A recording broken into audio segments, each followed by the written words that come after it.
Hello दोस्तों, welcome to my YouTube channel.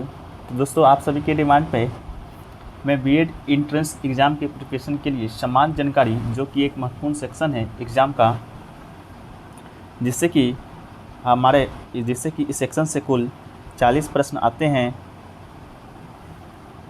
40 अंक के। तो उसी की कड़ी में आप आज मध्यकालीन भारत की महत्वपूर्ण प्रश्न एवं उत्तर, जो कि ऑनलाइनर है, उसको लेकर आया हूँ। तो इससे पहले प्राचीन भारत की वीडियो अपलोड की जा चुकी है। अगर आप अभी तक नहीं देखे हैं तो डिस्क्रिप्शन बॉक्स में लिंक दे दिया जाएगा, उसे ज़रूर देखें। तो दोस्तों, वीडियो स्टार्ट करने से पहले अगर आप चैनल पर नए हैं तो चैनल को सब्सक्राइब तथा बेल बटन को पर क्लिक कर दीजिए, ताकि वीडियो अपलोड हो तो सबसे पहले आप तक पहुँचे। तो दोस्तों, चलिए शुरू करते हैं आज का ये सेशन, जो कि मध्यकालीन भारत से रिलेटेड है। तो दोस्तों, हमारा पहला प्रश्न है कि मोहम्मद बिन कासिम के आक्रमण के समय सिंध शासक कौन था? तो दोस्तों, मोहम्मद बिन कासिम के आक्रमण के समय सिंध का शासक था आपका दाहिर। अगला है कि 1175 ईस्वी में किसके द्वारा सिंध पर अधिकार कर लिए जाने के साथ ही अरबवासियों का सिंध पर अधिकार समाप्त हो गया? तो ये था आपका दोस्तों मोहम्मद गोरी।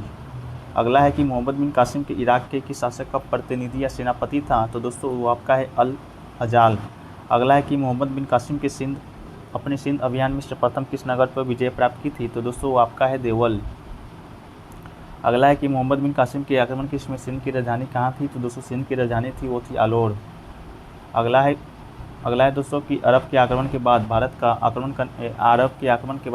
आक्रमण करने वाली दूसरी विदेशी जाति कौन थी? तो दोस्तों, दूसरी विदेशी जाति थी वो आपका तुर्क। अगला है दोस्तों कि किस तुर्क सरदार ने गजनी पर एक स्वतंत्र तुर्क राष्ट्र की स्थापना की? तो वो था आपका दोस्तों अल-पतगीन। अगला है कि अल-पतगीन का गुलाम तथा दामाद जो उसका उत्तराधिकारी बना, वो था आपका दोस्तों सुबुक्तगीन। अगला है कि सुबुक्तगीन ने अपने किस पुत्र को अपना उत्तराधिकारी चुना? तो वो दोस्तों आपका था इस्माइल। अगला है कि सुबुक्तगीन की मृत्यु के बाद इस्माइल को अपदस्थ कर कौन गजनी का शासक बन बैठा? तो वो दोस्तों आपका था मोहम्मद महमूद गजनवी। अगला है कि सुबुक्तगीन मोहम्मद का पुत्र मोहम्मद गजनवी का जन्म कहाँ हुआ था? तो वो दोस्तों आपका हुआ था कब हुआ था? तो 1 नवंबर 1971 को। अगला है दोस्तों कि मोहम्मद गजनवी ने भारत पर कुल कितनी बार आक्रमण किया? तो दोस्तों, मोहम्मद गजनवी ने भारत पर कुल 17 बार आक्रमण किया था।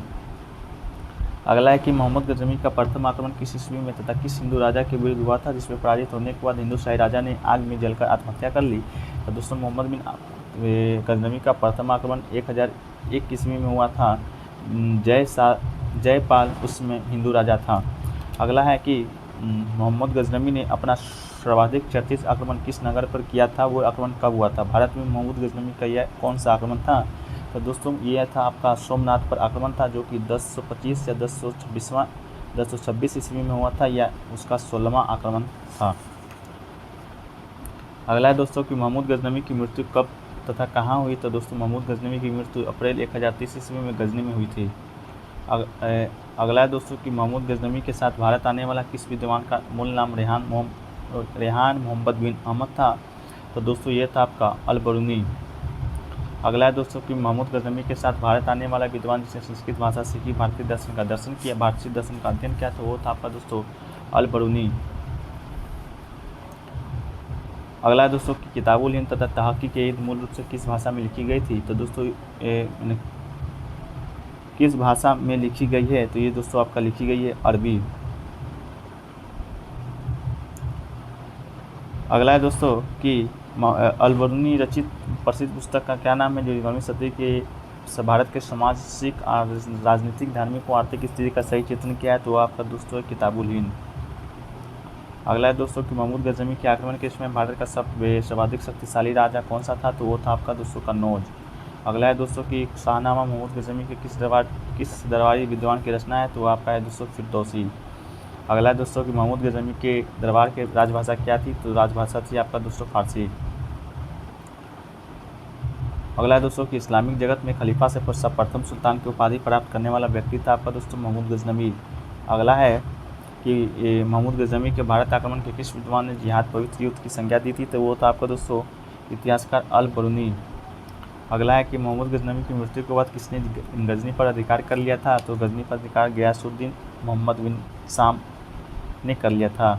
अगला है दोस्तों मुअज्जिद्दीन उर्फ शहाबुद्दीन मोहम्मद बिन शाम किस नाम से तथा कब गौर की गद्दी पर बैठा था, दोस्तों मोहम्मद गौरी के नाम से वो गद्दी पर बैठा था 1173 ईस्वी में। अगला है कि मोहम्मद गौरी ने भारत पर पहला आक्रमण कब तथा किस राज्य के विरुद्ध किया था, तो मोहम्मद गौरी ने पहला आक्रमण दोस्तों 1175 ईस्वी में मुल्तान राज्य के विरुद्ध किया था। अगला है दोस्तों कि मोहम्मद गौरी ने भारत पर दूसरा आक्रमण कब तथा किस राज्य के विरुद्ध किया, तो दोस्तों मोहम्मद गौरी का दूसरा आक्रमण 1178 ईस्वी में गुजरात पाटन गुजरात में पड़ता है उसी राज्य के विरुद्ध किया था। अगला है दोस्तों कि मोहम्मद गौरी के आक्रमण के समय दिल्ली का अजमेर का शासक कौन था, तो दोस्तों मोहम्मद गौरी के आक्रमण के समय दिल्ली व अजमेर का शासक था आपका पृथ्वीराज चौहान। अगला है दोस्तों कि 1191 ईस्वी में वर्तमान हरियाणा के तत्वश के निकट अतरौन नामक स्थान पर मोहम्मद गौरी तथा पृथ्वीराज चौहान के बीच हुआ वो युद्ध इतिहास में किस नाम से प्रसिद्ध है, ये युद्ध में किसकी जीत हुई, तो दोस्तों 1191 ईस्वी में आपका वर्तमान हरियाणा या थानेश्वर के निकट तराइन का प्रथम युद्ध हुआ था मोहम्मद गौरी और पृथ्वीराज चौहान के बीच, जिसमें मोहम्मद गौरी की हार हुई थी और पृथ्वीराज चौहान का जीत हुआ था। अगला है दोस्तों कि 1192 ईस्वी में मोहम्मद गौरी पृथ्वीराज के बीच तराइन का द्वितीय युद्ध में कौन विजय रहा था, दोस्तों पहला युद्ध में पृथ्वीराज चौहान हुआ था, वैसे दूसरा युद्ध में आपका विजय रहा था मोहम्मद गौरी। अगला है कि तराइन के द्वितीय युद्ध में पृथ्वीराज चौहान का सेनापति कौन था, दोस्तों तराइन के पृथ्वीराज का सेनापति था आपका अस्कंद। अगला है दोस्तों कि मोहम्मद गौरी तथा जयचंद के बीच युद्ध किस ईस्वी में हुआ था, वो इतिहास में किस नाम से प्रसिद्ध है, तो मोहम्मद गौरी और जयचंद के बीच दोस्तों आपका हुआ था चंदावर का युद्ध 1194 ईस्वी में। अगला है दोस्तों कि मोहम्मद गौरी भारत के विजित प्रदेशों का शासन किसे सौंपते हुए अपने गजनी पर शासन कर गया था, तो ये दोस्तों आपको कर गया था कुतुबुद्दीन ऐबक को। अगला है दोस्तों को वापस गजनी जाते समय कब कहाँ तथा किन विद्रोही द्वारा मोहम्मद गौरी की हत्या कर दी गई, तो दोस्तों मोहम्मद गौरी मार्च 1226 ईस्वी में वापस जा रहा था और धमैक द्वारा मोहम्मद गौरी की हत्या कर दी गई थी। अगला की हत्या के बाद मोहम्मद गौरी को कहाँ ले जाकर दफनाया गया, दोस्तों हत्या के बाद मोहम्मद गौरी को गजनी में ले जाकर दफनाया गया था। अगला कि मोहम्मद गौरी ने किस गुलाम और सेनापति ने 1197-98 ईस्वी में बिहार 1199 ईस्वी तथा बंगाल 1202 ईस्वी में कलिंजर पर विजय प्राप्त की थी, वो दोस्तों आपका था बख्तियार खिलजी। अगला है दोस्तों कि मोहम्मद गौरी तथा पृथ्वीराज चौहान के बीच युद्ध का वर्णन किस ग्रंथ में किया गया है, तो दोस्तों इसका वर्णन किया गया है पृथ्वीराज दासों में। अगला है दोस्तों कि मोहम्मद गौरी ने पृथ्वीराज चौहान को पराजित करने के बाद उसे किस किले पर अधिकार कर लिया था, दोस्तों ये किला था किला ए राय पिथौरा। अगला है दोस्तों कि भारत में मोहम्मद गौरी ने किसको प्रथम अख्तियारता प्रदान किया था, दोस्तों वो क्या था आपका कुतुबुद्दीन ऐबक को। अगला है दोस्तों कि भारत में गुलाम वंश के शासन की स्थापना कब तथा किसने की थी, तो ये आपका दोस्त किया था गुलाम वंश की स्थापना 1206 ईस्वी में कुतुबुद्दीन ऐबक ने। अगला है कि कुतुबुद्दीन ऐबक का राज्याभिषेक कब किया गया था, दोस्तों राज्याभिषेक उसका किया गया था 24 जून 1206 ईस्वी में। अगला है गुलाम वंश की गद्दी पर बैठने के बाद कुतुबुद्दीन ऐबक ने अपनी राजधानी कहाँ बनाई थी, तो दोस्तों अपनी राजधानी वो लाहौर बनाई थी। अगला है कि गद्दी पर बैठने के बाद कुतुबुद्दीन ऐबक ने कौन सी उपाधि धारण की थी, तो दोस्तों वो उपाधि धारण की थी मलिक या सिप असलार की उपाधि को धारण किया था। अगला है दोस्तों कि कुतुबुद्दीन ऐबक की मृत्यु कब तथा कौन से खेल खेलते समय घोड़े से गिरकर हो गई थी, तो कुतुबुद्दीन ऐबक की मृत्यु दोस्तों 1210 ईस्वी में चौगान नामक खेल था जो खेल रहा था, उस समय घोड़े से गिरकर इसकी मृत्यु हो गई थी। तो अगला है दोस्तों कुतुबुद्दीन ऐबक को कहाँ दफनाया गया, तो कुतुबुद्दीन ऐबक को दफनाया गया था दोस्त लाहौर। अगला है कि कुतुबुद्दीन ऐबक का उत्तराधिकारी कौन बना, दोस्तों कुतुबुद्दीन ऐबक का उत्तराधिकारी था आराम शाह। अगला है कि 1211 में आराम शाह की हत्या कर गुलाम वंश की गद्दी पर कौन बैठा, दोस्तों इल्तुतमिश था जो आराम शाह की हत्या 1211 ईस्वी में कर दिया था, उसके बाद वो गद्दी पर बैठा था। अगला है कि इल्तुतमिश किसका दामाद गुलाम था, दोस्तों इल्तुतमिश था कुतुबुद्दीन ऐबक का गुलाम। अगला है कि इल्तुतमिश किस कबीले का था, तो दोस्तों ये था इलवारी तुर्क। अगला है दोस्तों कुतुबुद्दीन ऐबक के शासनकाल में इल्तुतमिश सर्वप्रथम कहाँ का सूबेदार बनाया गया था, दोस्तों ये बनाया गया था आपका ग्वालियर का। अगला है दोस्तों कुतुबुद्दीन ऐबक की मृत्यु के समय इल्तुतमिश कहाँ का सूबेदार था, तो ये था सूबेदार दोस्तों आपका बदायूं का। अगला है दोस्तों कि इल्तुतमिश ने किस नाम से 40 तुर्क सरदारों का एक संगठन बनाया था, तो 40 तुर्क सरदारों का संगठन उसका करा था तुर्कान-ए-चिहलगानी। अगला है कि ये तो इल्तुतमिश ने तुर्कान-ए-चिहलगानी या चालीसा का प्रमुख किससे बनाया था, तो दोस्तों ये बनाया था आपका बलबन को। अगला है कि तराइन का तृतीय युद्ध किस ईस्वी में हुआ था, इल्तुतमिश ने किससे पराजित किया था, तो दोस्तों तराइन का जो तृतीय युद्ध हुआ था 1215 ईस्वी में और उसे पराजित किया था तजाउद्दीन याल्दोज को। अगला है किस ईस्वी में तथा कहाँ के खलीफा ने इल्तुतमिश के सुल्तान पद को वैधानिक स्वीकृति प्रदान की थी? तो दोस्तों ये प्रदान की थी 1229 ईस्वी में बगदाद के खलीफा को। अगला है दोस्तों कि कब तथा किस विजय के बाद इल्तुतमिश अपने सिक्कों पर शक्तिशाली सुल्तान साम्राज्य व धर्म याकासुर धर्मनिष्ठों के नायक के सहायक आदि गौरवपूर्ण उपाधि अंकित करवाई? तो दोस्तों ये करवाया था आपको 1231 ईस्वी में ग्वालियर नामक जगह पर। आपका इल्तुतमिश ने अपने जीवन काल में किसी शासकीय क्षमता के आधार पर अपना उत्तराधिकारी चुना? तो दोस्तों ये चुना था रजिया सुल्तान को।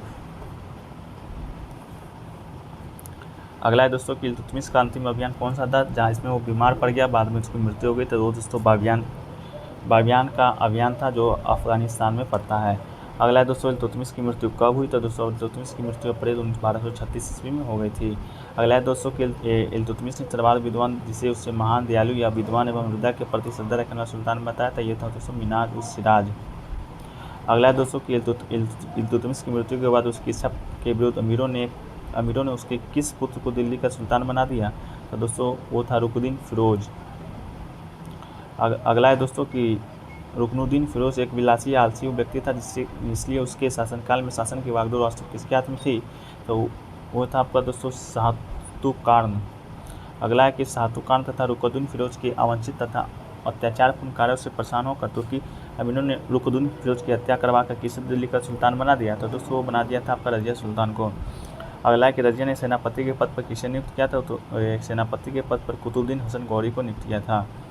अगला है कि गैर तुर्क को सामान बनाने से नाराज तुर्क अमीरों ने किसके नेतृत्व में रजिया का विरोध किया? तो दोस्तों आपका मोहम्मद जुनैदी के नेतृत्व में रजिया का विरोध किया था। अगला है कि किस तुर्की गुलाम ने रजिया के अपदस्थ करने में महत्वपूर्ण भूमिका निभाई थी? तो वो था आपका दोस्तों गयासुद्दीन बलबन। अगला है दोस्तों कि तुर्की अमीरों ने किस राजा को अपदस्थ कर इल्तुतमिश किस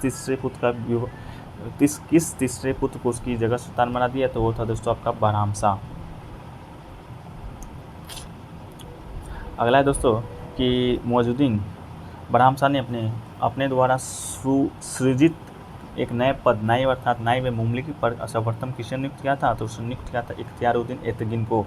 अगला है कि रजिया ने किसके साथ विवाह कर दोबारा सुल्तान बनने की कोशिश की परंतु वो तथा उसके पति दोनों मारे डाले गए? तब विवाह किया था दोस्तों इख्तियारुद्दीन अल-तुनिया से। अगला है दोस्तों कि रजिया को हटाने में महत्वपूर्ण भूमिका अदा करने के लिए बरहमशाह ने बलबन को कहाँ का अख्तियारदारी सौंपा था? तो ये था रेवाड़ी का। अगला है दोस्तों कि बरहमशाह ने किससे अपना वजीर नियुक्त किया था? तो उससे मुहाजुबुद्दीन को अपना वजीर नियुक्त किया था। अगला है दोस्तों कि 1266 ईस्वी में नसरुद्दीन मोहम्मद की आकस्मिक मृत्यु के बाद दिल्ली की गद्दी पर कौन बैठा था? वो दोस्तों बलबन था। अगला है कि बलबन का वास्तविक नाम क्या था? तो बलबन का वास्तविक नाम था बहाउद्दीन। अगला है दोस्तों कि बलबन प्रारंभ किसका गुलाम था? तो वो दोस्तों गुलाम था इल्तुतमिश का। अगला है कि बलबन कब तथा किस नाम से दिल्ली की गद्दी पर बैठा था? तो बलबन दोस्तों 1266 ईस्वी में गयासुद्दीन बलबन के नाम से दिल्ली की गद्दी पर बैठा था। अगला है दोस्तों कि अपने विद्रोही को दमन कर अपना शक्ति को समेकित कर बलबन ने कौन सी उपाधि धारण की? तो दोस्तों बलबन ने जिले इलाही की उपाधि धारण की थी। अगला है दोस्तों कि बलबन ने किस दीवान अर्ज का सैन्य प्रमुख नियुक्त किया था? तो उससे दोस्तों इमाद उल मुल्क को दीवान अर्ज का सैन्य प्रमुख नियुक्त किया था। अगला है दोस्तों कि अपने विद्रोही के प्रति बलबन ने किस नीति का पालन किया था? दोस्तों बलबन ने लौ एवं रक्त की नीति का पालन किया था। अगला है कि बलबन के दरबार में रहने वाला प्रमुख प्रसिद्ध फारसी कवि कौन था? दोस्तों तो प्रमुख फारसी कवि था आपका अमीर खुसरो। अगला है दोस्तों कि जलालुद्दीन फिरोज खिलजी ने किस वंश की स्थापना की? जलालुद्दीन फिरोज खिलजी ने दोस्तों खिलजी वंश की स्थापना की थी। अगला है दोस्तों जलालुद्दीन खिलजी का भतीजा जो उसकी हत्या कर दिल्ली की गद्दी पर बैठा था दोस्तों वो था आपका अलाउद्दीन खिलजी। अगला है दोस्तों कि अलाउद्दीन खिलजी ने अपना राज्याभिषेक कब तक कहाँ करवाया था? तो दोस्तों अलाउद्दीन खिलजी अपना राज्याभिषेक करवाया था 22 अक्टूबर 1296 ईस्वी को लाल महल दिल्ली में। अगला है दोस्तों कि दिल्ली में लाल महल का निर्माण सुल्तान बलबन ने करवाया था। अगला है दोस्तों कि अलाउद्दीन खिलजी ने अपना राजधानी कहाँ बनाई थी? तो दोस्तों सिरी नाम है कुतुब मीनार दिल्ली में कुतुब मीनार परिसर में स्थित है सिरी, वहाँ ही अपनी राजधानी बनाया था। अगला है दोस्तों कि अलाउद्दीन खिलजी ने विश्व विजय एवं एक नवीन धर्म चलाने के लिए अपने विचार किस मित्र के कहने पर त्याग दिया था? तो दोस्तों वो था आपका अल्लाह मुल्क के कहने पर विचार त्याग दिया था। अगला है दोस्तों कि सुल्तान बनने पर पहली बार अलाउद्दीन खिलजी ने कौन सा प्रदेश जीता? तो दोस्तों आपका गुजरात का प्रदेश जीता था। अगला है दोस्तों कि अलाउद्दीन खिलजी के शासनकाल में उसके गुजरात अभियान का नेतृत्व उसके किस सेनापति ने किया था? तो वो दोस्तों अलगू खां या नुसरत खां। अगला है दोस्तों कि अलाउद्दीन खिलजी ने मलिक कफूर को किस पद पर नियुक्त किया था? तो मलिक कफूर को दोस्तों मलिक के नायक के पद पर नियुक्त किया था। अगला है दोस्तों कि अलाउद्दीन खिलजी के समकालीन रणथंभौर का शासक कौन था जिसने अलाउद्दीन के खिलाफ विद्रोह करने वाला मंगोल नेता को शरण में दी थी? तो वो था दोस्तों हमीर देव। अगला है दोस्तों कि रणथंभौर विजय के बाद अलाउद्दीन खिलजी ने किसे वहाँ का प्रभारी बनाया था? दोस्तों वो था उल्लू खां। अगला है दोस्तों कि अलाउद्दीन खिलजी ने 1303 ईस्वी में मेवाड़ राजधानी चित्तौड़ पर किस शासक को पराजित कर उसका पर अधिकार कर लिया? तो वो था दोस्तों आपका रतन सिंह। अगला है दोस्तों कि अलाउद्दीन खिलजी ने मेवाड़ की राजधानी को चित्तौड़ का क्या नाम रखा था? दोस्तों खुर्जाबाद नाम रखा था। अगला है दोस्तों कि अलाउद्दीन खिलजी ने मेवाड़ विजय के बाद वहाँ का प्रभारी किसे बनाया? तो ख्रिश खां को वहाँ की प्रभारी बनाया था। अगला है दोस्तों कि अलाउद्दीन खिलजी की आर्थिक नीतियों की जानकारी देने वाला सर्वाधिक महत्वपूर्ण पुस्तक कौन सा है? तो वो है दोस्तों आपका तारीख फिरोज शाही। अगला है दोस्तों कि अलाउद्दीन खिलजी के समय भू राजस्व खिराज या खराज की दर कितनी थी? तो उपज का दोस्तों 1/2 उसकी दर थी। अगला है कि गाजी मलिक ने किस वंश की स्थापना की? दोस्तों गाजी मलिक ने तुगलक वंश की स्थापना की थी। अगला है दोस्तों कि किन विदेशी आक्रमणों के आक्रमण को 29 पर विफल करने के कारण गयासुद्दीन तुगलक मलिक वो गाजी के नाम से विख्यात हुआ? तो दोस्तों वो आपका मंगोल। अगला कि गयासुद्दीन तुगलक की मृत्यु कब तक कहाँ हुई? दोस्तों गयासुद्दीन तुगलक की मृत्यु मार्च 1325 ईस्वी में अफगानपुर में हुआ था। अगला है दोस्तों कि गयासुद्दीन तुगलक की मृत्यु किसके द्वारा निर्मित लकड़ी के मल में दबकर हुई थी? तो दोस्तों वो आपका था जूना खां।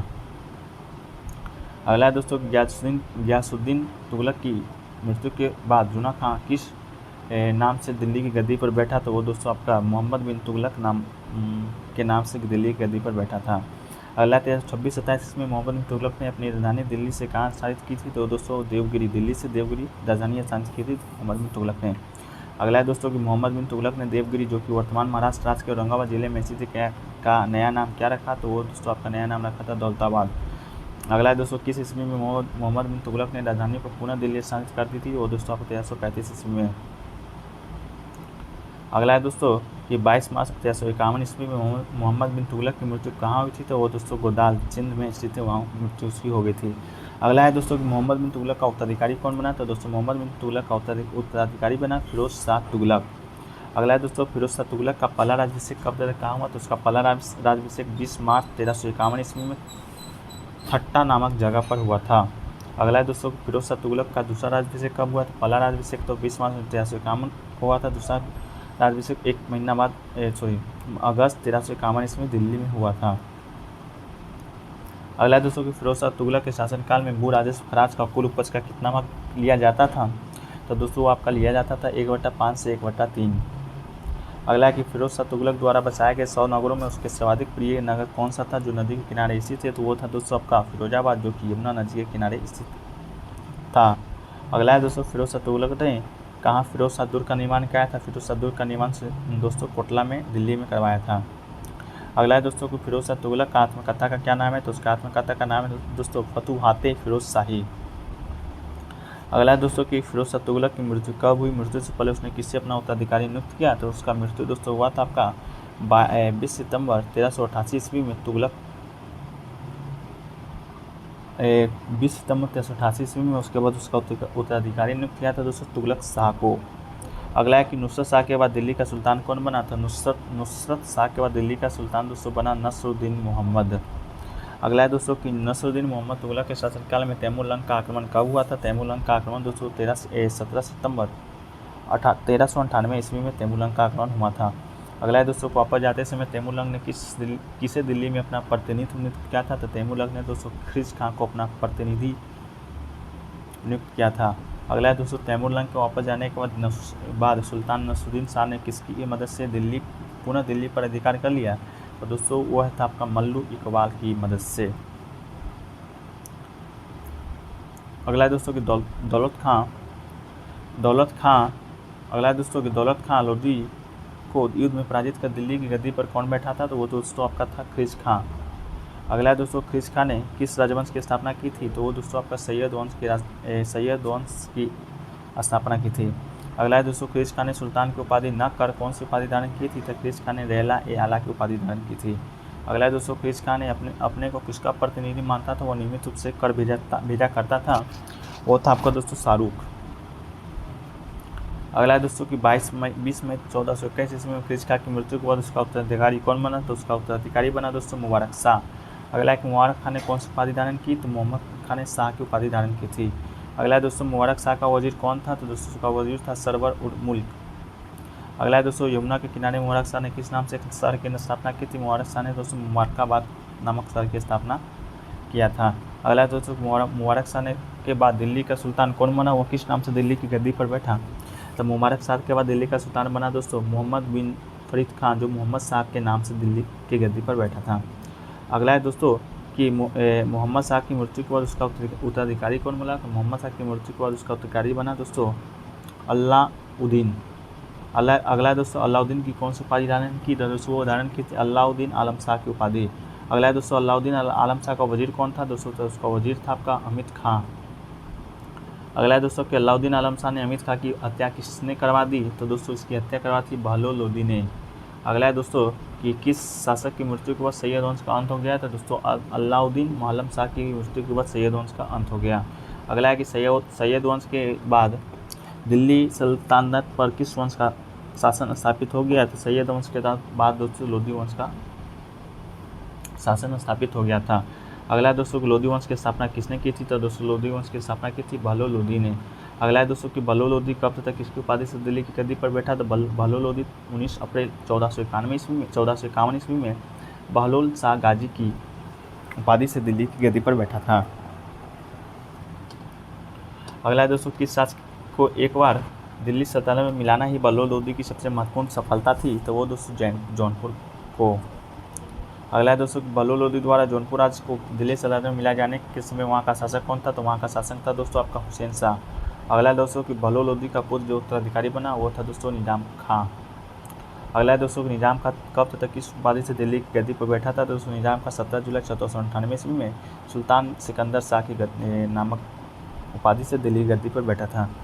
आपका है दोस्तों सिकंदर लोदी ने अपनी राजधानी दिल्ली से कहाँ स्टार्ट की, तो सिकंदर लोदी ने अपनी राजधानी दिल्ली से आगरा स्थानांतरित की थी।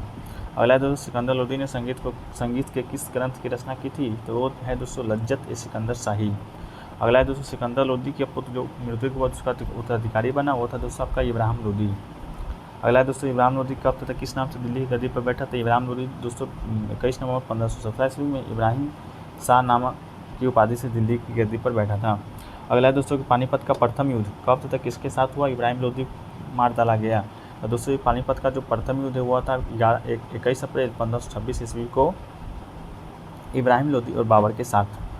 अगला है दोस्तों कि सल्तनत काल मंत्री परिषद में सर्वप्रमुख नेता कौन है, सर्वप्रमुख कौन था, तो दोस्तों उसका मंत्री परिषद का सर्वप्रमुख कौन था, तो वो था आपका दोस्तों वजीर। अगला है दोस्तों कि सल्तनत काल में वजीर के कार्यकाल को क्या कहा जाता था, सल्तनत वजीर के कार्यकाल को कहा जाता था दोस्तों दीवान विजारत।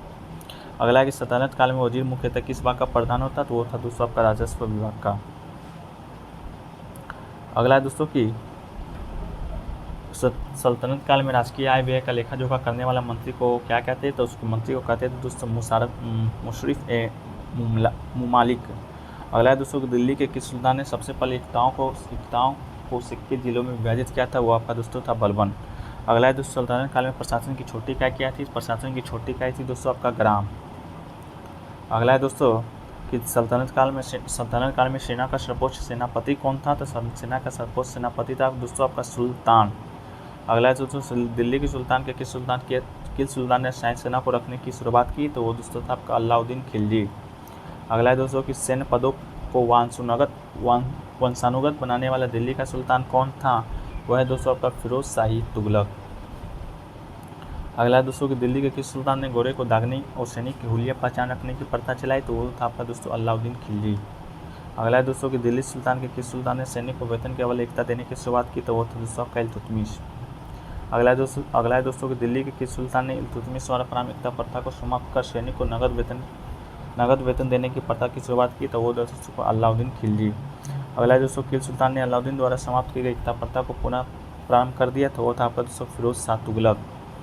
अगला है दोस्तों कि दिल्ली सल्तनत काल में न्याय व्यवस्था किस पर आधारित था, तो वो था दोस्तों आपका इस्लामी कानून पर। अगला है दोस्तों सल्तनत काल में इस्लामी कानून शरीयत का मुख्य स्रोत क्या था, तो वो था आपका दोस्तों कुरान। अगला है दोस्तों कि सल्तनत काल में राज्य का सर्वोच्च न्यायाधीश कौन था, तो सर्वोच्च का न्यायाधीश था दोस्तों सुल्तान। अगला काल एक मुस्लिम से वसूला जाने वाला धार्मिक कर क्या था सल्तनत काल में, तो वो था आपका दोस्तों ज़कात। और वहीं दोस्तों गैर मुस्लिम से वसूला जाने वाला कर था दोस्तों जजिया। अगला है तो दिल्ली सल्तनत में भू राजस्व वसूली के सर्वोच्च ग्रामीण अधिकारी कौन था, तो वो था दोस्तों आपका चौधरी। अगला है दोस्तों सल्तनत काल में एकता भूमि की देखरेख था उस पर लगाना वसूली का कार्य कौन करता था, तो वो करता था आपका दोस्तों मुफ्ती या वली। अगला है दोस्तों किस मस्जिद को भारत में मुस्लिम स्थापित कला का सर्वप्रथम भवन माना जाता है, तो वो माना जाता है दोस्तों कुव्वत उल इस्लाम। निर्माण हुआ था दोस्तों 1192 ईस्वी में।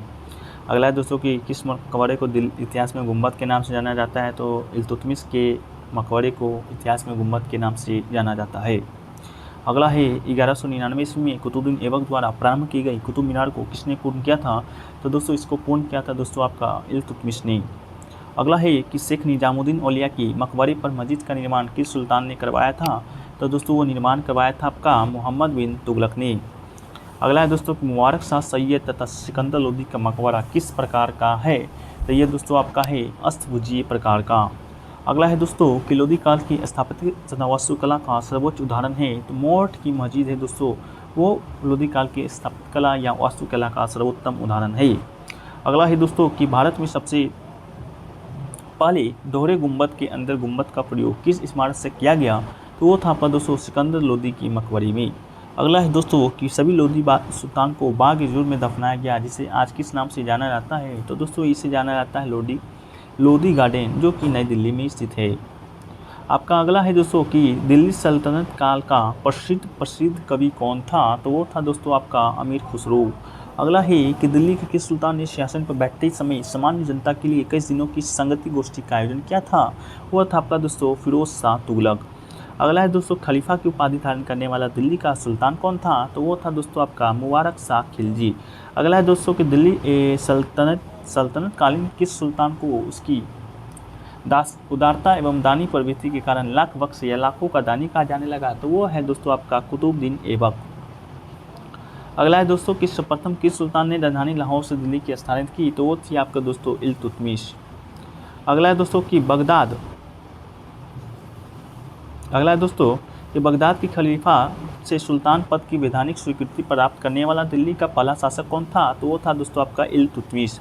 अगला है दोस्तों कि सल्तनत काल में इस्लाम धर्म एवं इस्लामी कानून को जानकारी को क्या कहा जाता है, तो वो कहा जाता है आपका दोस्तों उलेमा। अगला है दोस्तों कि दिल्ली सल्तनत का पहला वजीर कौन था, तो दोस्तों वो था आपका कुतुबुद्दीन ऐबक। अगला है दोस्तों कि गजे सिकंदरी भूमि मापन एक प्रमाणिक पैमाना का प्रचलन किसने किया था, तो वो किया था आपका दोस्तों सिकंदर लोदी ने। अगला है दोस्तों किस इतिहासकार ने सैयद लोदी काल को मकबरे का युग कहा है, तो वो कहा है दोस्तों पर्सी ब्राउन ने। अगला है दोस्तों मोट की मस्जिद का निर्माण किस सुल्तान के शासनकाल में उसके प्रधानमंत्री मियाँ मुआब द्वारा कराया गया था, वो कराया गया था दोस्तों आपका सिकंदर लोदी के काल में। अगला है दोस्तों कि पानीपत के प्रथम युद्ध में मारा जाने वाला दिल्ली का पहला सुल्तान कौन था, तो पानीपत के युद्ध में मारा जाने वाला दोस्तों दिल्ली का प्रथम सुल्तान था आपका इब्राहिम लोदी।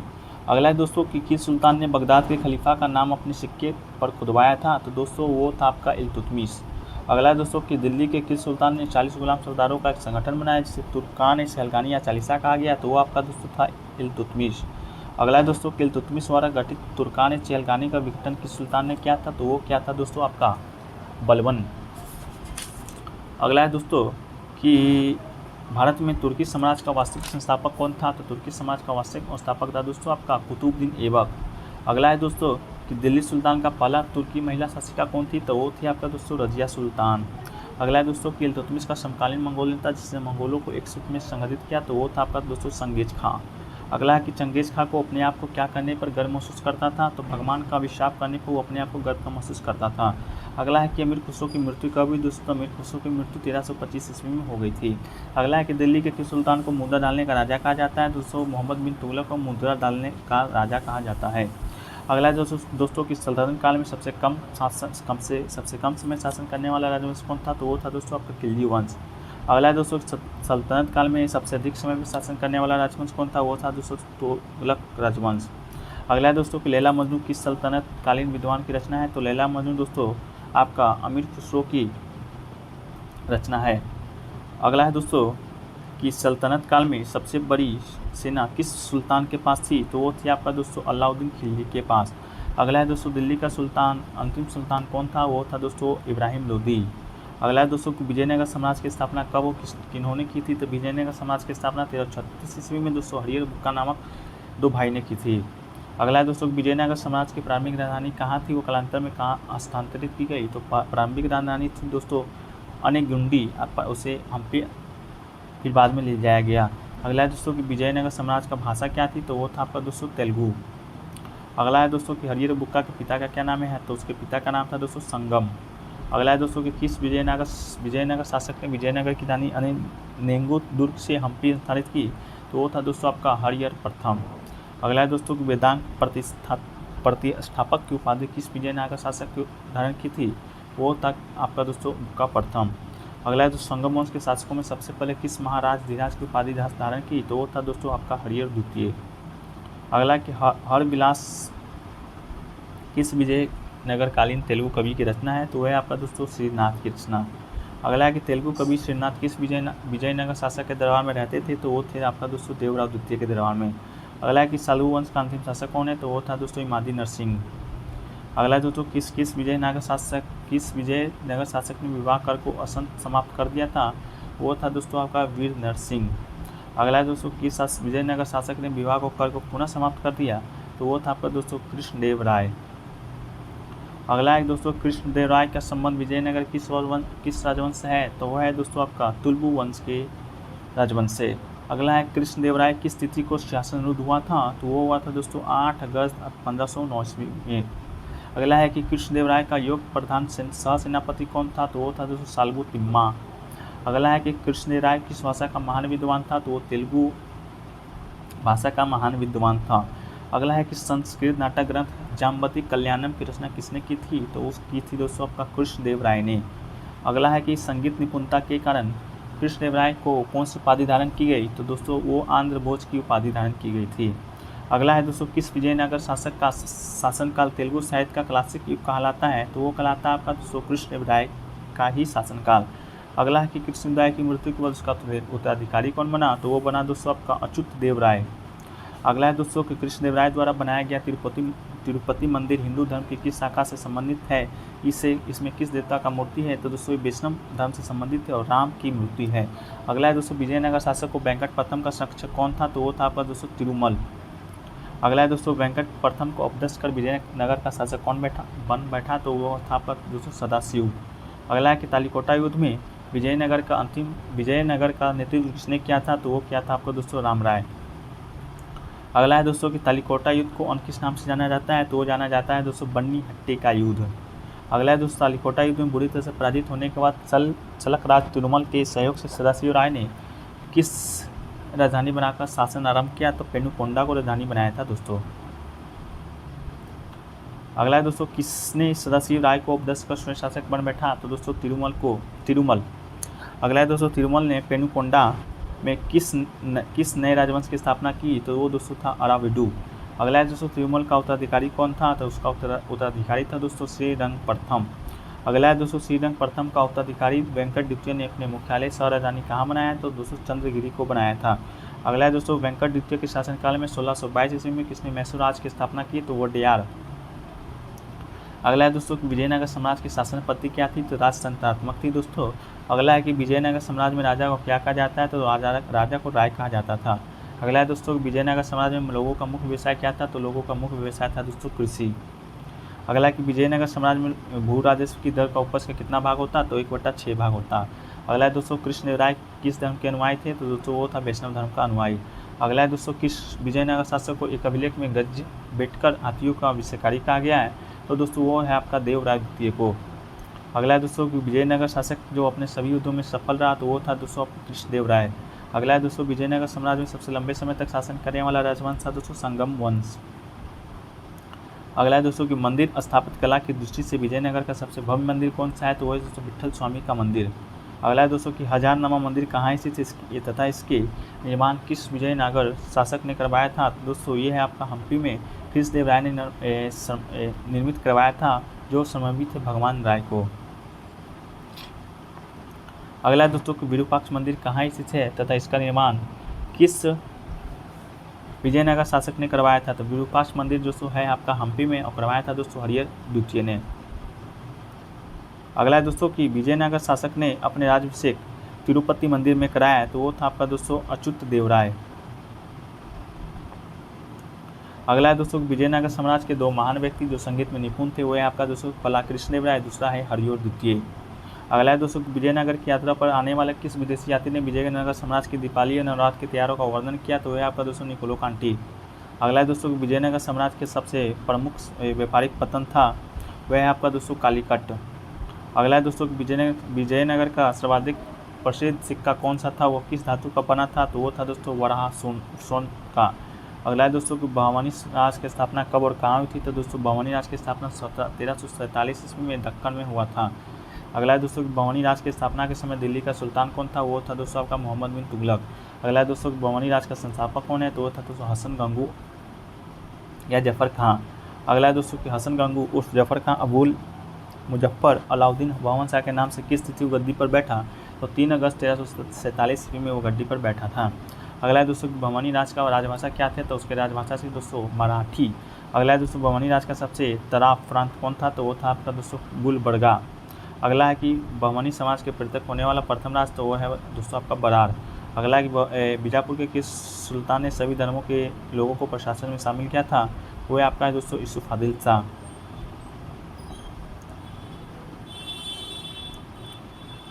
अगला है दोस्तों कि बीजापुर में स्थित इब्राहिम का रोजा किसका मकबरा है? तो वह दोस्तों आपका इब्राहिम आदिल शाह का। अगला है दोस्तों कि बीजापुर का गोल गुम्बद संसार का सबसे बड़ा गुम्बद है, दूसरा बड़ा गुम्बद है, तो ये किसका मकबरा है? ये आपका दोस्तों मोहम्मद आदिल शाह का। अगला है कि बीजापुर के गोल गुम्बद का निर्माण किसने कब करवाया था? तो वो करवाया था दोस्तों मोहम्मद आदिल शाह ने 1660 ईस्वी में। अगला है दोस्तों 1565 ईस्वी में तालिकोटा युद्ध में भाग लेने वाला अहमदनगर का पहला शासक था, वो था दोस्तों आपका हुसैन निजाम शाह प्रथम। अगला है दोस्तों कि अहमदनगर की शहजादी राजकुमारी किसने 1595-96 ईस्वी में अकबर के पुत्र मुराद का वीरतापूर्ण सामना किया था? वो था दोस्तों आपका चांद बीबी। अगला है दोस्तों कि अहमदनगर के किस वजीर ने शाही सेना में मराठों की भर्ती पर गुरिल्ला युद्ध पद्धति को शुरुआत की थी? तो ये था दोस्तों आपका मलिक अंबर। अगला है दोस्तों कि बाग बहसियत नामक से एक महल उद्यान का निर्माण अहमदनगर के किस सुल्तान ने करवाया? वह था दोस्तों आपका मलिक अहमद। अगला है दोस्तों गोलकुंडा राज का सबसे योग्य प्रधानमंत्री, वो है आपका दोस्तों मीर जुमला। अगला है दक्कनी उर्दू भाषा में दीवान काव्य संग्रह की रचना किस गोलकुंडा शासक ने की थी? तो वह था आपको दोस्तों मोहम्मद कुली ने। अगला है दोस्तों कि जौनपुर नगर की स्थापना दिल्ली के किस सुल्तान ने तथा किसकी स्मृति में की थी? तो वो था दोस्तों फिरोज शाह तुगलक, मोहम्मद बिन तुगलक की स्मृति में की थी। अगला है कि जौनपुर के किस सरकी शासक ने सर्वप्रथम स्वयं को स्वतंत्र घोषित कर सुल्तान को उपाधि दान की? वह आपका है दोस्तों मुबारक शाह। अगला है दोस्तों कि जौनपुर के किस राजा को स्थापत्य कला के इस क्षेत्र में जौनपुर और सरकी शैली का जन्मदाता माना जाता है? वो है आपका दोस्तों शमसुद्दीन इब्राहिम शाह। अगला है दोस्तों कि जौनपुर या सरकी शैली की सर्वोत्कृष्ट कृष्टि रचना है, वो है दोस्तों अटाला देवी मस्जिद। अगला है दोस्तों कि जौनपुर को अटाला देवी मस्जिद का निर्माण किस शासक ने करवाया था? तो वो था दोस्तों आपका शमसुद्दीन इब्राहिम शाह। अगला है दोस्तों अटाला देवी मस्जिद प्रारंभ किस शासक द्वारा निर्मित एक मंदिर था? वह दोस्तों विजय चंद्र जो कि कन्नौज में पड़ता है। अगला है कि जौनपुर को झंझरी मस्जिद का निर्माण किस शासक ने करवाया था? तो दोस्तों ये करवाया था आपका इब्राहिम शाह सरकी ने। अगला है दोस्तों कि जौनपुर के लाल दरवाजा का निर्माण किस सरकी शासक ने करवाया था? तो उसका है दोस्तों आपका मोहम्मद शाह ने। अगला है कि सरकी शासक के राजदरबार में रहने वाला प्रसिद्ध हिंदी कवि जिन्होंने प्रसिद्ध ग्रंथ पद्मावत की रचना की, तो वह है आपका दोस्तों मलिक मोहम्मद जायसी। अगला है दोस्तों कश्मीर में हिंदू राजा की स्थापना कब किसने की थी? तो सुहादेव 1301 ईस्वी में की थी। अगला है कब तक किसने कश्मीर में प्रथम मुस्लिम वंश की स्थापना की? 1339 ईस्वी में शामिर ने कश्मीर पर मुस्लिम वंश की स्थापना की थी। अगला है कि कश्मीर के किस शासक ने महाभारत तथा राजसंगनी की भाषा अनुवाद करवाया था? तो वो आपका है दोस्तों जैन अल आबिदीन। अगला है दोस्तों हिंदुओं पर जजिया कर लगाने वाला कश्मीर का शासक कौन था? वो था आपका दोस्तों सुल्तान सिकंदर। अगला है दोस्तों कि कश्मीर के किस शासक ने हिंदू मंदिरों को मूर्तियों को तोड़ने का काम बुत सिकन मूर्ति भंजक कहा है? वह है आपका दोस्तों सुल्तान सिकंदर। अगला है दोस्तों कश्मीर के किस शासक को धार्मिक संस्था के कारण कश्मीर का अकबर कहा जाता है? तो वह है आपका जैन अल आबिदीन। अगला है दोस्तों कि 12वीं शताब्दी में किस के दशक में अंतिम दशक में मोहम्मद गोरी ने किस सेनापति को सर्वप्रथम बंगाल को दिल्ली का सुल्तानेट में मिला लिया? तो वह आपका दोस्तों था बख्तियार खिलजी। अगला है दोस्तों, कौन बंगाल का विभाजन समाप्त कर संपूर्ण बंगाल का पहला स्वतंत्र शासक बना? वो था तो इलियास शाह। अगला है दोस्तों, बंगाल के किस शासक ने सत्यपीठ नामक आंदोलन की शुरुआत की? वो है आपका दोस्तों अलाउद्दीन हुसैन शाह। अगला है दोस्तों, महाभारत का बंगला भाषा में अनुवाद किस शासक ने करवाया था? तो नसरुद्दीन नुसरत शाह ने करवाया था। अगला है कि मालवा का प्रथम स्वतंत्र शासक कौन है? तो वो है दोस्तों आपका दिलावर खां। अगला है दोस्तों, दिलावर खां द्वारा मालवा का स्वतंत्र शासक मध्य दिल्ली का सुल्तान कौन था? तो वो था दोस्तों आपका फिरोज शाह तुगलक। अगला है दोस्तों कि मालवा के किस शासक ने अपनी राजधानी को ढाका से मांडू स्थापित किया था? वो था दोस्तों हुसैन शाह। अगला है दोस्तों कि मालवा में खिलजी वंश का स्थापना किसने की? तो वो था आपको दोस्तों मोहम्मद शाह प्रथम। अगला है दोस्तों कि मालवा का अंतिम स्वतंत्र शासक कौन था जिसे अकबर के सेनापति आजम खां को परास्त कर मालवा को मुगल साम्राज्य मिला लिया? वह है दोस्तों आपका बाज बहादुर। अगला है दोस्तों कि बाज बहादुर की प्रेमिका का क्या नाम था? तो उसकी प्रेमिका का नाम था दोस्तों रूपमती। अगला है दोस्तों कि सर्वप्रथम कब तक कि सुल्तान ने गुजरात को दिल्ली सल्तनत में मिलाकर उससे वहाँ का शासक बना दिया?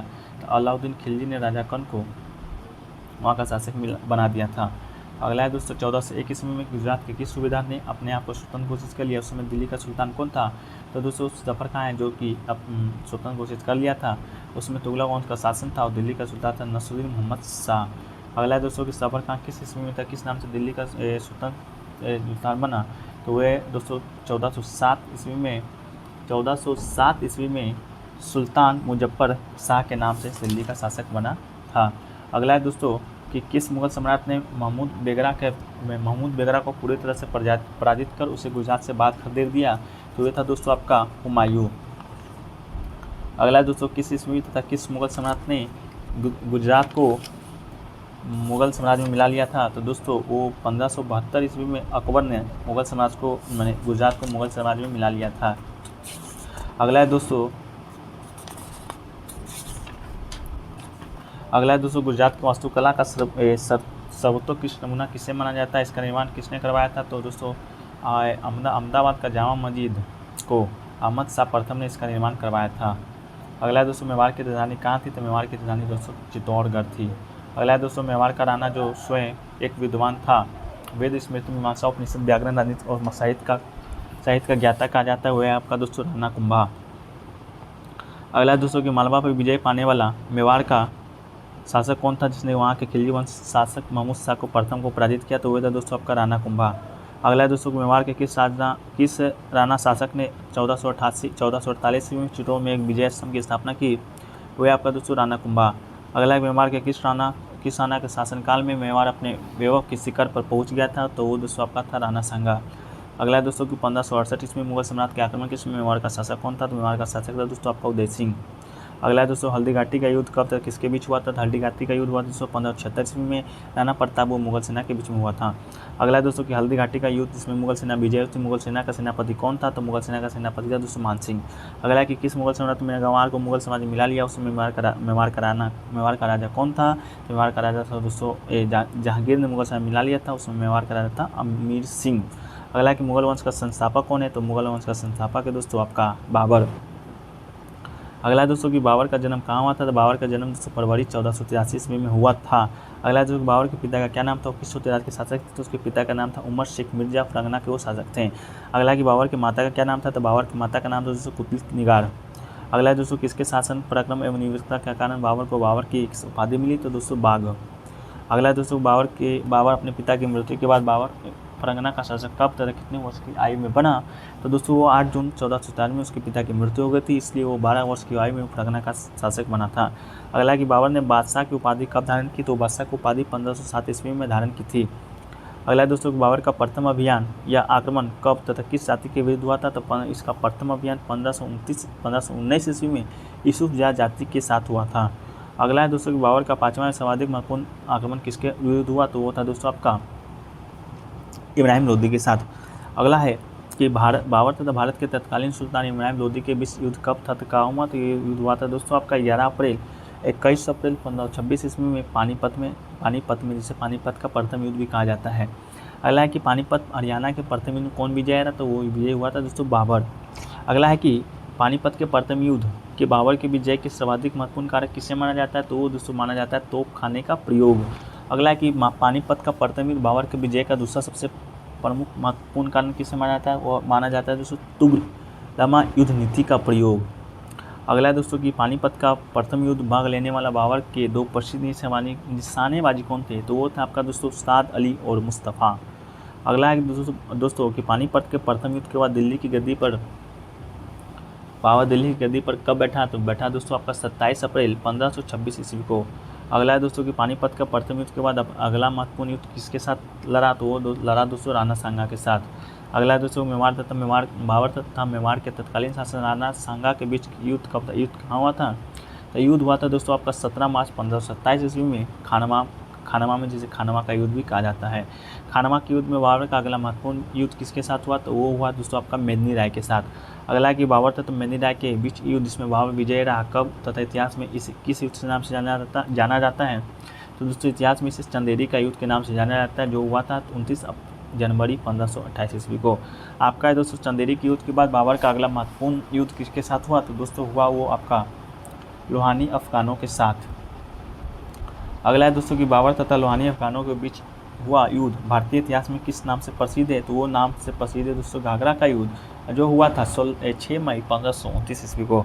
अगला है दोस्तों कि बाबर ने किस नाम से अपनी आत्मकथा लिखी, तो दोस्तों बाबर ने अपनी आत्मकथा बाबर नाम से लिखी थी। अगला है दोस्तों बाबर नक्शबंदी सिलसिले का किस सूफी संत का शिष्य था, तो वो था दोस्तों उबैदुल्लाह अहरार। अगला है दोस्तों बाबर के आदेश पर अयोध्या जो उत्तर प्रदेश की बाबरी मस्जिद का निर्माण किसने किया था, तो दोस्तों किया था आपका मीर बाकी ने। अगला है दोस्तों कि बाबर का मंत्री जिसने अनेक मदरसों का निर्माण करवाया था, जो शोहरत याम के नाम से प्रसिद्ध था, वो है आपका दोस्तों सैयद मकबर अली। अगला है दोस्तों कि बाबर की मृत्यु कब कहाँ था, कितने वर्ष की आयु में हुई, तो उसकी मृत्यु दोस्तों हुआ था 26 दिसंबर 1530 ईस्वी में आगरा में 48 वर्ष की आयु में। अगला है दोस्तों कि बाबर की मृत्यु के बाद उसके शव को कहाँ दफनाया गया, तो उसके शव को दोस्तों दफनाया गया था दोस्तों आरामबाग में। अगला है दोस्तों कालांतर में बाबर के शव को आरामबाग ताजमहल क्षेत्र आगरा से कहाँ ले जाकर उसकी इच्छा अनुसार अंतिम रूप से दफनाया गया, तो दोस्तों उसकी इच्छा अनुसार थी कि वो काबुल में दफनाया जाए, तो काबुल दोस्तों अफगानिस्तान में दफनाया गया था। अगला है दोस्तों कि बाबर का उत्तराधिकारी कौन हुआ, तो बाबर का उत्तराधिकारी हुआ दोस्तों हुमायूं। अगला है दोस्तों कि हुमायूं जो कि बाबर का सबसे बड़ा पुत्र था, जन्म कब तथा कहाँ हुआ, तो उसका जन्म हुआ था दोस्तों 6 मार्च 1508 ईस्वी में काबुल में। अगला है दोस्तों हुमायूं को बचपन का क्या नाम था, उसके बचपन का नाम था दोस्तों नसरुद्दीन मोहम्मद हुमायूं। अगला है दोस्तों हुमायूं का राज्याभिषेक कब कहाँ तथा कितने वर्ष की आयु में हुआ, तो हुआ दोस्तों हुमायूं का राज्याभिषेक 29 दिसंबर 1530 ईस्वी में आगरा में 23 वर्ष की आयु में। अगला है दोस्तों दिल्ली की गद्दी पर बैठने के पूर्व हुमायूं कहाँ का सूबेदार था, वो था दोस्तों बख्श खां ऑफ अफगानिस्तान का सूबेदार। अगला कि बादशाह बनने के बाद हुमायूं ने अपने राज का बंटवारा किसके निर्देश के अनुसार पे किया, तो दोस्तों वो था दोस्तों आपका बाबर के निर्देशानुसार। अगला है दोस्तों कि बादशाह बनने के बाद हुमायूं का पहला महत्वपूर्ण युद्ध किसके साथ हुआ, तो दोस्तों वो शेर खां के साथ हुआ था। अगला दोस्तों कि हुमायूं तथा शेर खां के बीच युद्ध कब हुआ था, इतिहास में किस नाम से जाना जाता है, तो दोस्तों यह युद्ध हुआ था आपका दोस्तों 25 जून 1539 ईस्वी में चौसा नामक जगह पर, जिसे चौसा का युद्ध के नाम से जाना जाता है। अगला दोस्तों चौथा के युद्ध के बाद हुमायूं शेर खान से अगला मुकाबला कब तक कहाँ किया, तो दोस्तों किया 17 मई 1540 ईस्वी में बिलग्राम नामक जगह पर, जिसे बिलग्राम या कन्नौज का युद्ध भी कहा जाता है। अगला है दोस्तों बिलग्राम या कन्नौज युद्ध में हुमायूं का सेनापति कौन था, तो वो था दोस्तों आपका मिर्जा हैदर। अगला है दोस्तों बिलग्राम युद्ध में पराजित होने तथा शेरशाह द्वारा दिल्ली व आगरा पर अधिकार कर लिए जाने के बाद हुमायूं कहाँ चला गया, तो वो चला गया दोस्तों सिंध। अगला है दोस्तों कि सिंध पर किसकी सलाह पर हुमायूं पर्शिया या ईरान चला गया, तो दोस्तों बैरम खां की सलाह पर। अगला है दोस्तों कि लगभग 15 वर्ष के निवासी जीवन के बाद 15 मई 1555 ईस्वी को किस युद्ध के विजय के बाद संपूर्ण पंजाब पर हुमायूं का अधिकार हो गया, तो दोस्तों मच्छीवाड़ का युद्ध सतलज नदी के तट पर है, लुधियाना पंजाब में पड़ता है। अगला है दोस्तों मच्छीवाड़ युद्ध के बाद 22 जून 1555 ईस्वी को किस युद्ध में विजय के बाद हुमायूं एक बार दिल्ली की गद्दी पर अधिकार करने में सफल रहा, तो दोस्तों सरहिंद का युद्ध के बाद। अगला है दोस्तों सरहिंद के युद्ध के बाद मुगल सेना का सेनापति था दोस्तों बैरम खां। अगला है दोस्तों कि सरहिंद के युद्ध के विजय के बाद किस स्थिति में कुछ क्षणों में एक बार पुनः दिल्ली के तख्त पर हुमायूं को बैठने का सौभाग्य प्राप्त हुआ, तो वो दोस्तों हुआ 23 जुलाई 1555 ईस्वी को। अगला है दोस्तों कि हुमायूं की मृत्यु की स्थिति को तथा किस भवन में पुस्तकालय की सीढ़ियों से गिरने के कारण हुई, तो उसका मृत्यु हुआ दोस्तों 24 जनवरी 1556 ईस्वी को दिन पनाह नामक पुस्तकालय में गिरने के साथ हो गई थी। अगला दोस्तों की मृत्यु के पूर्व हुमायूं ने किससे अपना उत्तराधिकारी घोषित किया, था दोस्तों अकबर को। अगला दोस्तों शेरशाह सूरी का जन्म कब तथा कहाँ हुआ था, उसका जन्म हुआ दोस्तों 1472 ईस्वी में। अगला है वो आता है दोस्तों बजरवाड़ा होशियारपुर पंजाब में। अगला है दोस्तों कि शेर शाह सूरी के बचपन का क्या नाम था, तो उसके बचपन का नाम था दोस्तों फरीद खां। अगला है दोस्तों कि फरीद खां के पिता का क्या नाम है, तो उसके पिता का नाम था दोस्तों हसन खां। दोस्तों अगला है कि हसन खां कहाँ के छोटे ज़मींदार थे, तो वो दोस्तों सासाराम बिहार के। अगला है दोस्तों कि एक बार शिकार करते समय फरीद खां ने एक शेर को तलवार के एक ही वार से मार दिया था। उस बहादुर संपन्न होकर किसने उसे शेर खां की उपाधि प्रदान की, तो वो दोस्तों मोहम्मद बहार खां लोहानी ने। अगला है दोस्तों कि बिहार के सूबेदार मोहम्मद बहार खां लोहानी ने दरबार में अपने समकक्ष सरदारों के व्यवहार से तंग आकर उसकी सेवा छोड़कर शेर खां को किसकी सेवा में चला गया, तो दोस्तों बाबर मुगल सम्राट की सेवा में चला गया था। तो दोस्तों आज के लिए इतना ही, तो नहीं तो वीडियो लंबा हो जाएगा। अगर वीडियो अच्छा लगा हो तो वीडियो को लाइक कीजिए तथा दोस्तों में शेयर कीजिए। तो मिलते हैं नेक्स्ट वीडियो में, जब तक के लिए जय हिंद, धन्यवाद।